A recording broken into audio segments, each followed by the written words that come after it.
नमस्कार साथियों, मैं मिथिलेश सिंह ज्योतिष की चर्चा में आप सभी के बीच हाजिर हूं। इसी के साथ आप सभी से आग्रह करता हूं, चैनल को सब्सक्राइब करें, लाइक करें और शेयर करें। आज की चर्चा का विषय है वृश्चिक लग्न एवं तुला राशि होने पर सूर्य की दृष्टि जब चंद्रमा पर होती है तो किस प्रकार का प्रभाव देखा जाता है। इस दृष्टि प्रभाव के कारण जातक का लग्न चार्ट किस प्रकार से प्रभावित होता है। जातक का संपूर्ण जीवन इस दृष्टि प्रभाव के कारण किस प्रकार से प्रभावित होता रहेगा। जातक के मन के ऊपर इस दृष्टि प्रभाव का किस प्रकार का असर देखने को मिलता है, इन सभी बातों को समझने का प्रयास करेंगे। वृश्चिक लग्न एवं तुला राशि का मतलब है जातक का जो लग्न चार्ट होगा उसके पहले भाव में 8 नंबर लिखा होगा। आप सभी जानते हैं 8 नंबर राशि वृश्चिक राशि होती है और पहले भाव में 8 नंबर लिखा होना हमें बताता है कि जातक का लग्न चार्ट वृश्चिक लग्न का चार्ट है। साथ में जातक की राशि तुला राशि तब बनेगी जब चंद्रमा जहां पर 7 नंबर लिखा होगा वहां विराजमान होंगे। इस प्रकार से हम ये कहेंगे कि जातक की राशि तुला राशि है।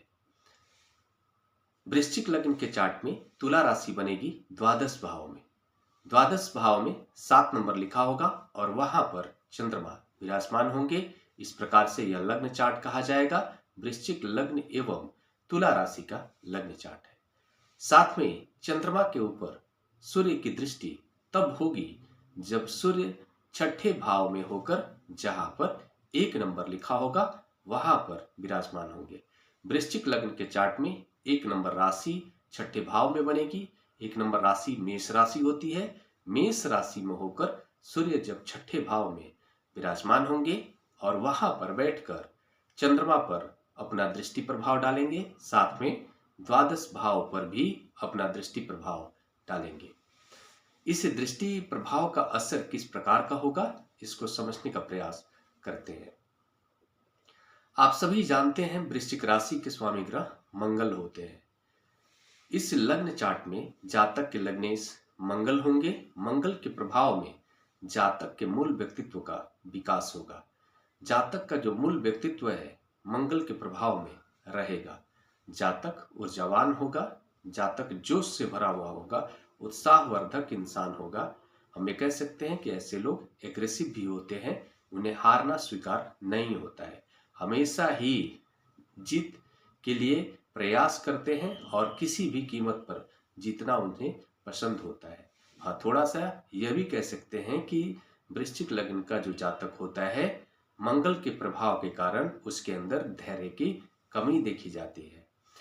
साथ में जातक की राशि तुला राशि बन रही है। आप सभी जानते हैं तुला राशि के स्वामी ग्रह शुक्र होते हैं।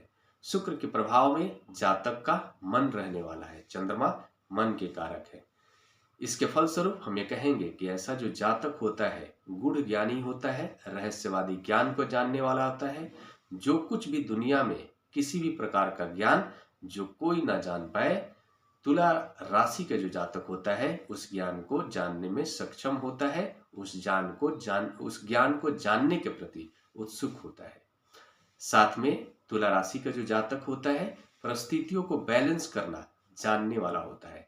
उसे बहुत ही अच्छे से समझ होती है कि किस परिस्थिति को किस प्रकार से हैंडल करना है। इसके फलस्वरूप हम ये कहेंगे कि यह जो कॉम्बिनेशन है वृश्चिक लग्न एवं तुला राशि का कॉम्बिनेशन, इसको एक अच्छा कॉम्बिनेशन के रूप में देखा जा सकता है, क्योंकि जो वृश्चिक लग्न का जातक होता है उसके व्यक्तित्व में ऊर्जा की मात्रा ज्यादा होती है। इसके फलस्वरूप ऊर्जा को अगर प्रबंधन नहीं मिले, किसी ग्रह के द्वारा ऊर्जा का अगर प्रबंधन नहीं मिले तो जातक कभी कभी नकारात्मक परिस्थितियों का भी शिकार हो जाता है। उसके व्यक्तित्व में नकारात्मकता भी देखी जाती है। इस ऊर्जा के कारण उसे अपने जीवन में नकारात्मक परिस्थितियों का सामना करना पड़ता है। लेकिन वृश्चिक लग्न एवं तुला राशि के अगर जातक है तो वो बहुत ही अच्छे से अपने ऊर्जा को संतुलित करना जानेगा, किस प्रकार से उसे ऊर्जा को मैनेज करना है, कहाँ पर अपनी ऊर्जा का इस्तेमाल करना है, इसकी समझ उसके पास होगी। साथ में वृश्चिक लग्न के चार्ट के अंदर चंद्रमा नवम भाव के स्वामी ग्रह होकर द्वादश भाव में तुला राशि में विराजमान हो रहे हैं। आप सभी जानते हैं नवम भाव भाग्य का भाव, भाग्य से चंद्रमा और उनका संबंध द्वादश भाव से होना बताता है कि जातक के भाग्य का उदय द्वादश भाव से जुड़े हुए क्षेत्रों से हो सकता है। जातक जन सेवा के प्रति आकर्षित हो सकता है, आध्यात्मिक क्षेत्रों में उसकी रुचि हो सकती है।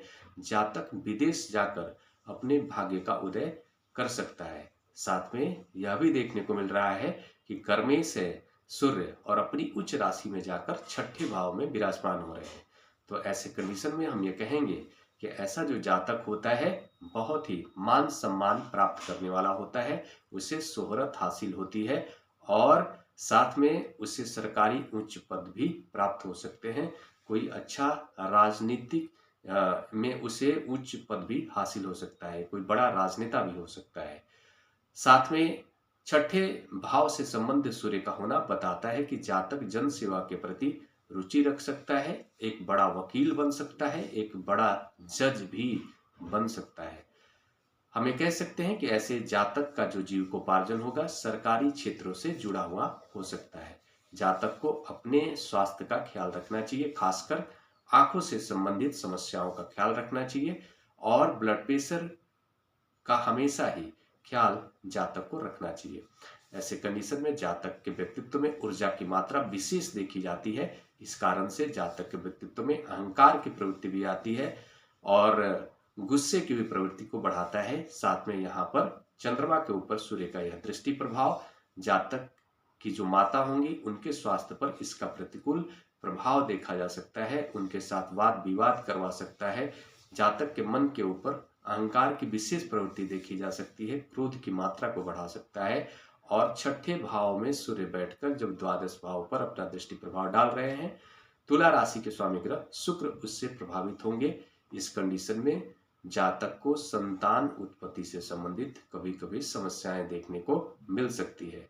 साथ में जातक के मन के अंदर थोड़ा सा दिखावे की जो मात्रा होगी वो बढ़ जाएगी, शो ऑफ के स्वभाव वाला जातक होगा। हालांकि वो उस शो ऑफ के स्वभाव के साथ साथ हम यह भी कहेंगे कि जो कुछ भी वो दिखाएगा वो उसके काबिल जरूर होगा, लेकिन थोड़े से व्यक्तित्व के मामले में इसको नकारात्मक माना जाएगा। वो थोड़ा सा लोगों पर अपना रौब बनाए रखने के लिए लग्जरी चीजों को खरीदने के प्रति आकर्षित होगा। ऐसे भी जो तुला राशि का जातक होता है वो भोग विलास की प्रवृत्ति वाला होता है। जो भी भोग विलास से संबंधित लग्जरी चीजें होती है उसको खरीदने के प्रति इच्छुक होता है। यहाँ पर हम ये कहेंगे कि जातक के व्यक्तित्व में थोड़ा सा शो ऑफ की मात्रा बढ़ेगी, क्योंकि सूर्य छठे भाव में बैठकर द्वादश भाव पर अपना दृष्टि प्रभाव डालेंगे। ये जो कुछ भी प्रभाव बताया गया है ये सामान्य प्रभाव है। इन सभी प्रभाव में कमी या बढ़ोतरी दोनों देखा जा सकता है। वो डिपेंड करेगा बाकी सभी ग्रहों का प्लेसमेंट किस प्रकार का है, सभी ग्रह किस भाव में जाकर किस भाव के स्वामी ग्रह के साथ बैठे हैं, किस भाव के स्वामी ग्रह से दृष्ट हो रहे हैं, कितने डिग्री पर है, किस नक्षत्र में है, सब कुछ देखना होता है, तभी जाकर के पूरा प्रभाव पता चलता है। ये सामान्य प्रभाव है। इसी के साथ अगले विषय पर चर्चा के लिए आप सभी के बीच मिलूंगा। तब तक के लिए मेरा नमस्कार।